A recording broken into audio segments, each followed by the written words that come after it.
Bonjour à tous, spectateurs de RP Media. Aujourd'hui, nous allons recevoir Camille Dijon, chargée de mission d'entrepreneuriat Nord-Sud au sein du CIA, une structure qui accompagne les porteurs de projets migrants.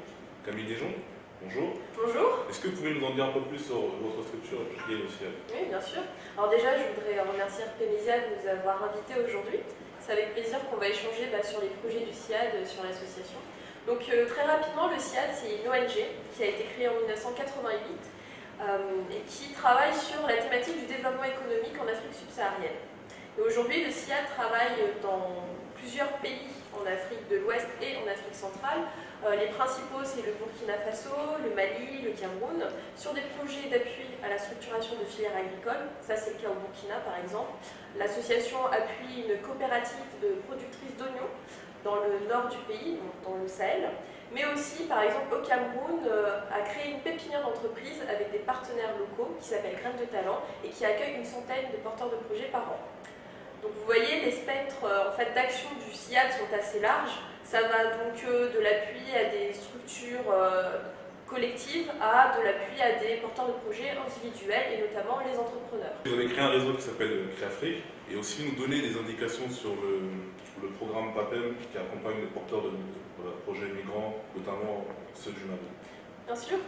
Alors voilà, le CIAD intervenait au départ donc en Afrique et directement donc, dans ces pays que j'ai cités. Mais il y a eu aussi une demande forte des diasporas africaines, donc des personnes qui sont installées en France, pour mener des projets de création d'entreprises. Et dans ce cadre-là, le programme PAPEM, donc le programme d'accompagnement aux initiatives économiques issues des migrations, est né au début de l'année 2007. Et ce programme maintenant a diverses branches, notamment Créafrique, qui est un groupe d'entrepreneurs des diasporas africaines qui se réunit tous les 2 mois à Montreuil et qui vise à créer un réseau et plus largement à faire des connexions entre porteurs de projets et accompagnateurs bénévoles, accompagnateurs qui vont pouvoir appuyer dans les démarches et le processus de création d'entreprise chaque porteur de projet. Aujourd'hui, vous avez lancé un incubateur dans le Sud qui s'appelle Résonance. Est-ce que vous pouvez nous en dire un peu plus sur l'incubateur en question et quelle valeur ajoutée va-t-il apporter par rapport aux nombreuses structures qui accompagnent les porteurs de projets en France? Alors, l'incubateur Résonance Nord-Sud, il est né d'un constat simple, c'est qu'aujourd'hui, il y a beaucoup de personnes issues des diasporas africaines, donc les migrants, mais aussi leurs enfants, on va appeler les deuxième générations ou pas d'ailleurs, ça dépend des termes qu'on souhaite utiliser, qui souhaitent se lancer dans l'aventure de la création d'entreprises. Et il y a peu de structures aujourd'hui qui s'intéressent véritablement à ces problématiques et qui comprennent en fait les problématiques de ce public particulier. À savoir qu'il y a 3 freins principaux à la création d'entreprises. On va parler de tout ce qui est réseau, avoir des connexions avec les bonnes personnes au bon moment pour justement pouvoir aller chercher les bonnes données et justement bien saisir la complexité des marchés sur lesquels on veut s'installer. Ça va être le premier frein principal. Il va y avoir aussi tout ce qui est structure relais pour l'accompagnement, c'est-à-dire aller voir les bons bureaux d'études au bon moment. Et puis tout ce qui va concerner la montée en compétence de ces personnes, donc comprendre les mécanismes d'une entreprise et surtout avoir les clés pour pouvoir être un bon chef plus tard d'entreprise. Et donc tout ça, cette montée en compétences entrepreneuriales, c'est des choses qui ne sont pas encore prises en compte véritablement par les structures d'accompagnement à la création d'entreprises en France, bien qu'elles soient nombreuses. Dès qu'elles ont un public en fait, qui va être issu des diasporas, elles vont avoir tendance à tourner en fait, ces entrepreneurs vers le CIAD parce qu'elles ne comprennent pas forcément bien les enjeux et les problématiques de ce public. Je voulais savoir aussi combien de temps va durer la formation et qu'est-ce que les porteurs de projets qui vont intégrer votre incubateur peuvent espérer à la sortie de l'incubateur Résonance.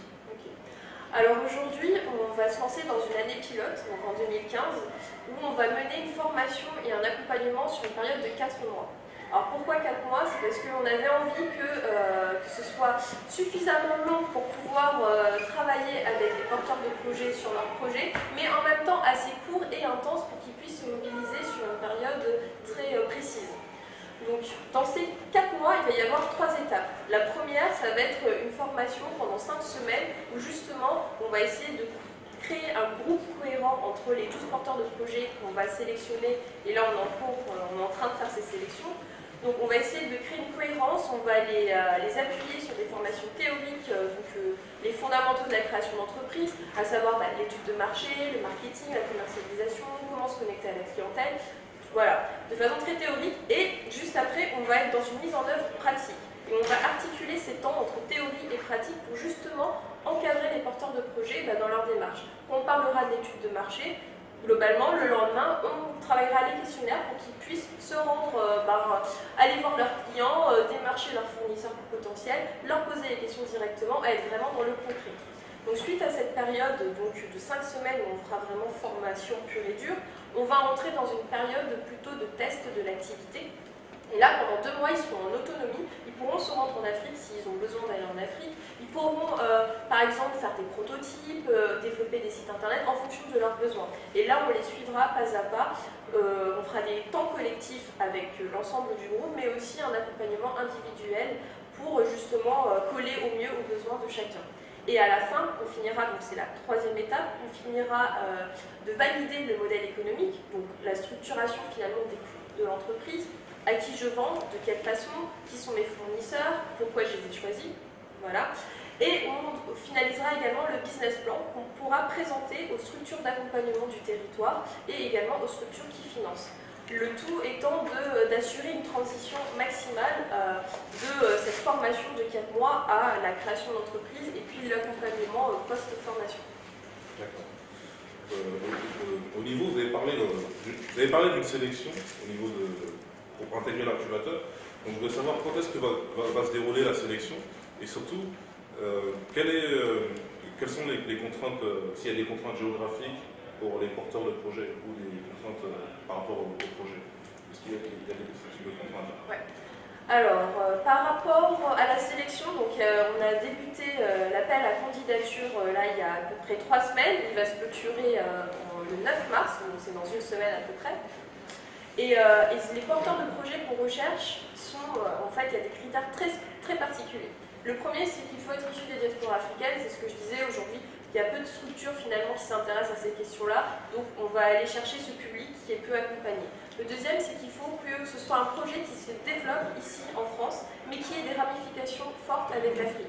Je prends un exemple, ça va être par exemple une entrepreneur qui commercialise du beurre de karité malien en France. Bon ben voilà, ça c'est des projets qui nous intéressent parce qu'ici il va y avoir la création d'une entité juridique et il va y avoir un travail au Mali avec les coopératives de productrices de karité.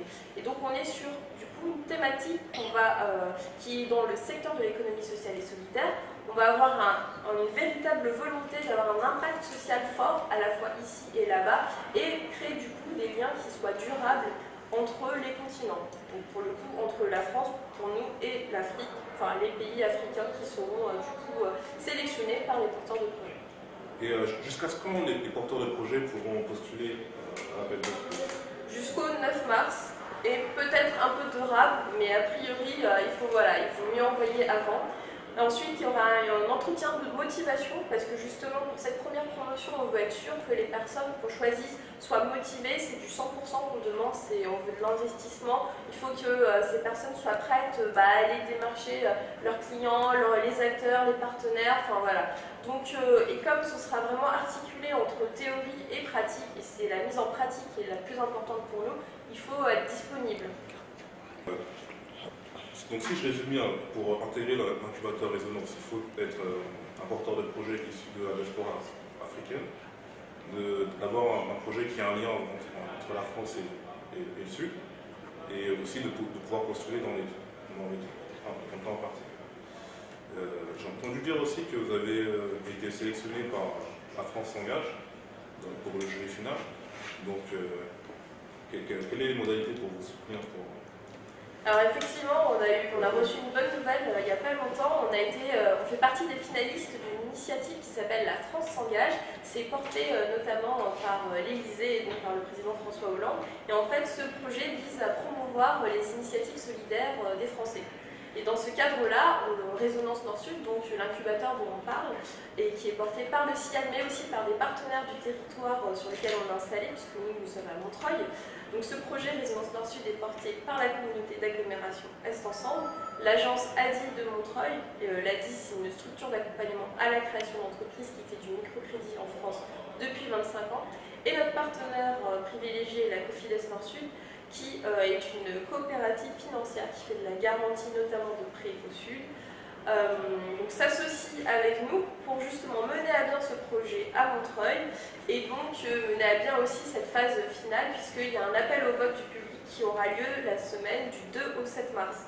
Donc c'est là aussi tout de suite. Donc je vous invite, si vous êtes intéressé par le projet, soit si vous avez un projet à postuler donc avant le 9 mars et si vous avez apprécié cette initiative, à voter sur le site de La France s'engage pour que justement on puisse être lauréat. D'accord. Où est-ce qu'on peut trouver les informations par rapport au CIAD et à l'incubateur Résonance? Alors toutes les informations sont disponibles sur le site du CIAD, c'est ciad.fr.